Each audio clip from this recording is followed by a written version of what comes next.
Welcome back to Positively Port St. Lucie. I'm Sarah Prohaska, Public Information Officer for the City of Port St. Lucie. I'm joined again with my co-host, Whitney Frazier, also of the Communications Department here at the City. And our next guest is Detective Wade Willnow of the Port St. Lucie Police Department, and he is here to give us some really important information about some scams that we've seen in our community lately and ways that you can protect yourself. Thank you so much, Detective Willnow, for coming on with us today. My pleasure, thank you. All right, we wanted to start off, we've had you've seen quite a few gas station credit card skimmer cases lately. Can you tell us a little bit about that and what people should look out for at the gas station? Sure, over the last few months, there's been an uptick on the amount of gas pump skimmers in our area being Port St. Lucie, Stewart, and West Palm Beach. Okay. Just within the last few months, there's been over 39 recovered, the ones that we've actually recovered, and there's probably countless more that were never recovered. Mm-hmm. There's two types of gas pump skimmers right now. They're the old style, which are the internal. It takes about 10 to 15 seconds to put one inside. The consumer would never know it was there. There's no way to detect it without looking inside the unit itself. And so that relies upon these gas stations that have alarms where the pump is open, the alarm goes off and the pump shut down. Okay. Or those security stickers, so important. And if they have security stickers, we have to make sure that they're not broken, that they're in place. It doesn't say void where it's been removed and they're not fully attached. Mm-hmm. And then also make sure that that sticker is put in a place that actually means something. I've seen stickers before on the doors at the gas pumps that aren't doors that open. They're just stuck there. The store owner has put it there and they don't want to spend money on a bunch of stickers, and it does nothing but give you a false sense of security. It's got to be on that seam for when the door opens. It's got a hinge on one side and a seam on the other, and it should be from that seam of the door over to the frame or over the top of the locking mechanism itself, which means that it has to be removed by a technician to unlock the door in the first place. If it's not in those two places, or it's not fully sealed, or if it's broken, don't use that pump. Go inside, use your card as a chip card inside in the chip machine. That's the most secure way to do it. I know it's inconvenient sometimes, but that's the safest way. Okay. All right, and that is once I learned about the stickers, now whenever I pump gas, that's what I look for. And also you should make sure that the sticker doesn't look like it's been peeled in any way, tampered with in any way. But a lot of gas stations don't have stickers. Are they not required? Oh, they are required. They are required, okay. They can be fined now. Okay. You know, with the state oversight, with Department of Agriculture goes around, does inspections, and if they're not using the stickers, they can be fined, which is something fairly new, which is a good thing, because they didn't want to spend the money to put these stickers on every time they got to go in and do service on the machines, and so they just weren't replacing them. Okay. And also the second type of gas pump skimmer is external skimmer or parasitic skimmer. And that actually fits over the top of the area where the card slides in, and you would not know it unless you were to pull or tug on that beak, we'll call it, where the card slides in. If you pull on that a little bit and it pops off in your hands, that's a skimmer. Oh, gosh. It's designed to come off easily. It's got double-sided tape. If it's a legitimate machine that hasn't been tampered with, you cannot harm it by pulling or tugging on it. Same thing goes with ATMs, where you slide your card in. You should pull and pick at it a little bit with your hand. Don't use a tool, you know, or hammer or something, just with your finger, and it'll pop off. Okay. So that's just something you should do every time. Just try yanking on that a little bit and see if it's securely in there. Right, and if it pops off, then don't touch it anymore. Contact police. That's evidence. We want to process that. Guard it, don't leave, don't put it in your pocket and say, I'll stop by the police department, drop it off later. That's a crime scene at that point, and please contact 911 and stand by until the officer gets there and takes possession of that device. All right. So just out of curiosity, residents who visit gas stations that are not utilizing these safety stickers, is there anywhere that they can go to report that, or anything available to them? It's the Department of Agriculture that oversees that, so they can contact the state of Florida Department of Agriculture, and I'm sure online they have a consumer contact line. All right.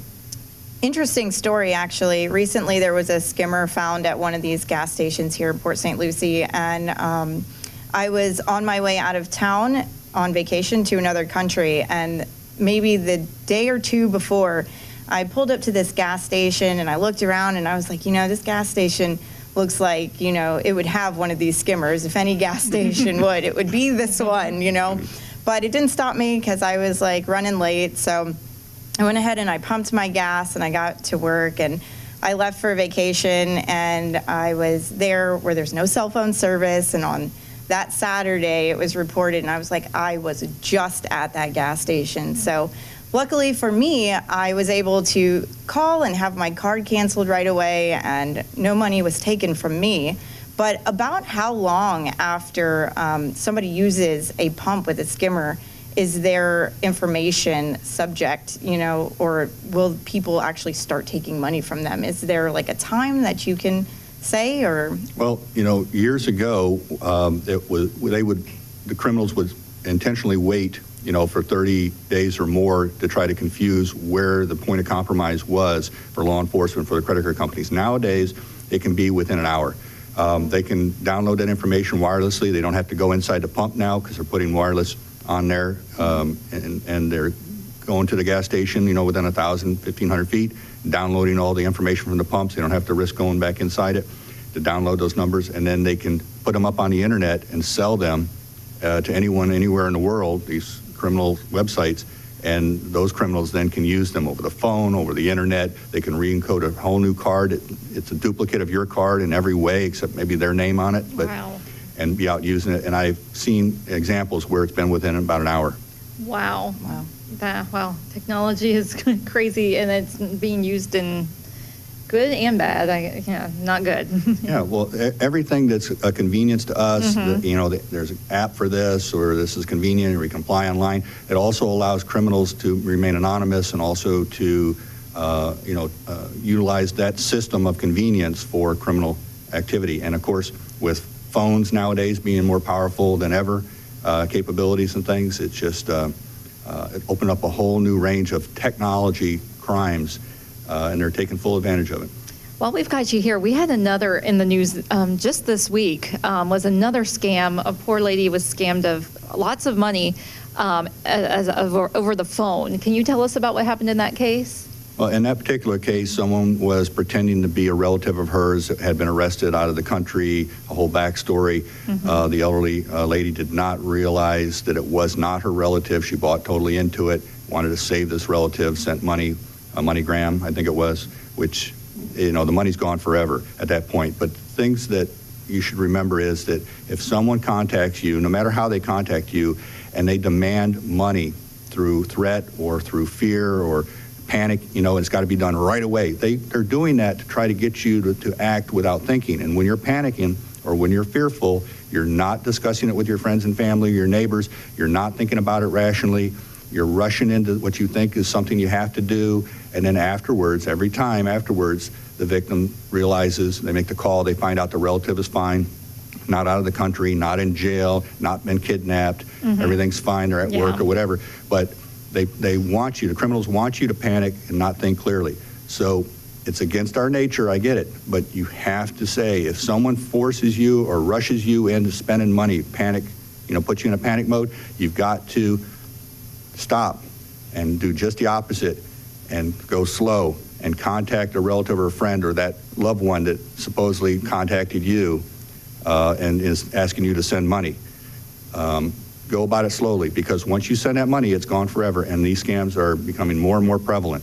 These criminals, that's all they do for a living. What are some other red flags that people can look for to, safeguard themselves from fraud? The easiest thing, because there's so many different types of scams and they come at you at so many different ways. They falsify websites, they falsify emails, they falsify email addresses, they come at you so many different ways. They cold call you on the phone and offer you something. But what I tell my victims and also the public is, if it involves money, be cautious. You should already be concerned if it involves money. Now, the criminals will put you off balance by presumably sending you money up front. They'll send you a check or they'll wire some money to you, but that doesn't mean that that's legit money. A lot of times, most of the time, those checks aren't worth the paper they're written on. But what happens is, within a short period of time after you receive what you think is a payment of money to put your guard down, then they want you to wire or send money back in a different form than what they sent it to you. They'll send you a check, but they want you to MoneyGram or to wire or the Reloadable gift card their money back to them. There's always some backstory, but that is the key. When they want you to send money, then bells should go off, and that should be your clue that you're being scammed. All right. And the MoneyGrams, the Reloadable gift cards, there's no way to get that money back, right?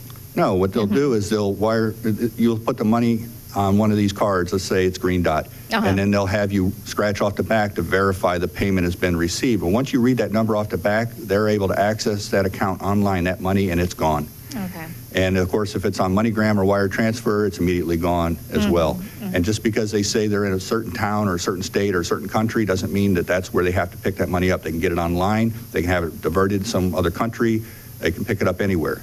And so that's just the false leads, we call that, to try to confuse you and also law enforcement efforts on what really happened and where that money really went. All right. And then just anytime someone's rushing you, that's another great red flag. Don't be rushed. Don't be rushed, absolutely. Verify, check. And when they tell you, don't tell anybody, this is secret or this is confidential and you'll ruin this, this prize that you won. I guarantee you no legitimate gift or prize is going to ask you to pay the taxes or the shipping for what you've won up front. Okay. Yet victims fall for it all the time. That doesn't make any sense. If you won something and then there's a cost that you have to pay up front to get your winning, that is a scam, guaranteed. All right.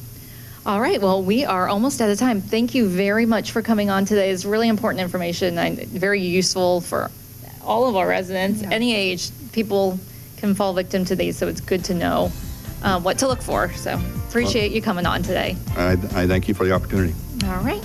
And we'll be right back after these messages.